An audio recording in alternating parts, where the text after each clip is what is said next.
সবর বাংলা জানেন তো কি? ধৈর্য। ধৈর্য এমন একটা গাছ যে গাছের চারিদিকে কাটা, কিন্তু ফলটা মিষ্টি সুস্বাদু। এই সুস্বাদু ফল খেতে হলে এই কাটাগুলো সহ্য করতে হবে। ধৈর্য। ছোট্ট ছেলে মেয়েদেরকে ননির পুতুল করে গড়ে তুলবেন না, খবরদার। ওদেরকে কষ্ট সহিষ্ণু করে গড়ে তুলবেন। আপনি থাকতেই কষ্ট করা শিখান, তার জীবনটা স্মুথ হবে, তার ক্যারিয়ারটা ব্রাইট হবে, তার ভবিষ্যৎটা সুন্দর হবে। ছেলে মেয়েরা কিছু চাইলেই সাথে সাথে দিবেন না। অনেক বাবা মা আছে এত আদর করে, এত বেশি আহ্লাদ করে, যা চায় তাই দেয়, পরে হিতে বিপরীত হয়, ঠিক কিনা? ছেলে মেয়েকে অভাব শেখান, ছেলে মেয়েকে কষ্ট শেখান, ওদেরকে সংগ্রাম শেখান, প্রতিকূল পরিবেশে কি করে টিকে থাকতে হয় এটার সবক শেখান। সেদিন লোকমান তাই করলেন, ছেলের সবর শিখাইলেন যে বাবা ধৈর্য ধারণ করো, আতঙ্কিত হবা না। জীবন এটা সহজ নয়, জীবন চলার পথ সহজ নয়, এটাকে সহজ করে নিতে হয়। কখনো সবর করে, কখনো ক্ষমা করে, কখনো অন্যকে ইগনোর করে, কখনো দোয়া করে, কখনো আল্লাহর উপর তাওয়াক্কুল করে, ঠিক কিনা? ছেলে মেয়েকে আদর করে বোঝাবেন, বাবা এখন তুমি বাবার হোটেলে খাও, মায়ের হোটেলে ঘুমাও। সারা জীবন এমন চলবে না, দুনিয়াটা বড্ড কঠিন, এখানে কেউ কাউরে জায়গা করে দেয় না, নিজের জায়গা নিজেরই করে নিতে হয়, ঠিক কিনা? ছোটবেলা থেকেই তাকে দৃঢ় মনোবলের করে তুলতে হবে যে বাবা দুনিয়াটা এত সহজ নয়, এটা সহজ করে নিতে হয়। This is the life hacks. এই লাইফ হ্যাক গুলো আপনি শিখাবেন, লাইফ লেসন গুলো শিখাবেন। ধৈর্য ধরো, সৎ কাজের আদেশ দাও, মন্দ কাজের নিষেধ করো। এগুলো করতে গেলে একটু বাধা বিপত্তি আসবে, কিন্তু শেষ হাসিটা তুমিই হাসবে, ঠিক কিনা? বিজয় তোমারই হবে। কি বলেন? সময়ই কথা বলে, সময়ই কথা বলে। বিপদে ধৈর্য ধরো। বিশ্বনবী আল্লাহ বললেন, ওয়াসবির আলা মা ইয়াকুলুনা ওয়াহজুরহুম হাজরান জামিলা। নবী হে, বিপদে ধৈর্য হারা হবেন না। ভালো সময় সামনে আসছে, মক্কায় আপনারে কষ্ট দেয়, গণক বলে, জাদুকর বলে, পাগল বলে, মদিনাতে বিজয় আপনারই হবে, ঠিক কিনা? ছেলে মেয়ে যেন আশাবাদী হয়ে গড়ে ওঠে, হোপফুল, আতঙ্কিত যেন না হয়। কষ্ট শিখান, ধৈর্য শিখান। আচ্ছা গেল। এরপর তিনি বললেন, ওয়ালা তুসাইর খাদ্দাকা লিন্নাস।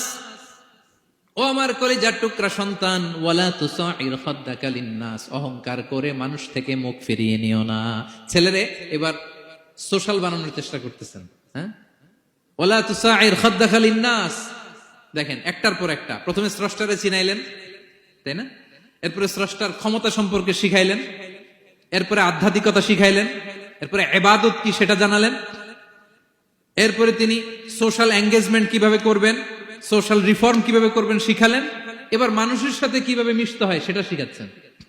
মানে পিপল ওরিয়েন্টেড হও। ওয়ালা তুসাইর খাদ্দাকা লিন্নাস, অহংকার করে মানুষের থেকে মুখ ফিরিয়ে নিও না, মুখ ছিটকাবে না। মানুষকে সম্মান করো, মানুষের সাথে মেশো, বি পিপল ওরিয়েন্টেড। আমাদের অনেক ছেলে মেয়েরা মানুষের সাথে মিশতে পারে না। দোষ কার? বাবা মায়ের, শেখায় না। একটা সময় আমাদের মনে আছে, ছোটবেলায় মেহমান আসলে আমরা এত খুশি হইতাম, কি বলেন? মেহমানের কাছে যাইতাম, সূরা শোনাইতাম, কবিতা শোনাতাম, এটা খেলতাম, ওইটা করতাম, যাওয়ার সময় আমাদেরকে টাকা দিয়ে যেত, হায় রে খুশি। এখন দেখবেন টেনে হিসেবে মেহমানের সামনে আনা যায় না। এরকম আছে না নাই? অনেক ফ্যামিলিতে এরকম আছে যে তারা সারাদিন ডিভাইস নিয়ে, এই ডিভাইস আসক্তি এত মারাত্মক পর্যায়ে পৌঁছেছে যে তারা মানুষের সাথে মিশতে পারে না। এই পাবলিক ওরিয়েন্টেশনটা অনেকের নাই, পিপল ওরিয়েন্টেশন নাই।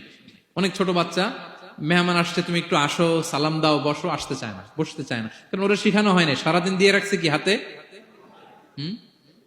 মোবাইল। এই জন্য ছোটবেলা থেকে আমরা যেন সামাজিক বানাই, বাচ্চাকে যেন শেখাই, বাবা মুরব্বীকে দেখলে সালাম দিতে হবে, কি করতে হবে, ওরা শিখাবেন। অনেক সময় ছোট বাচ্চারা না বুঝে দারোয়ানের সাথে খারাপ আচরণ করে, ঘরের কাজের বুয়ার সাথে খারাপ আচরণ করে, ড্রাইভারকে বকা দেয়, আছে না নাই? ভদ্রতা, ডিসেন্ট ম্যানার আপনি শিখান নাই তো, শিখবে কোত্থেকে?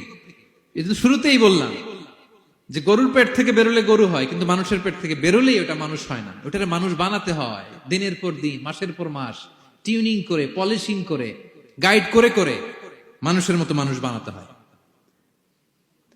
তাহলে ছেলেনে বললেন ওয়ালা তুসাইর খাদ্দাকা লিন্নাস, তোমার চেহারাকে মানুষ থেকে ফিরিয়ে নিও না, গণমুখী হও, মানুষের সাথে মেশো। ছেলে মেয়েদেরকে এটা বলবেন।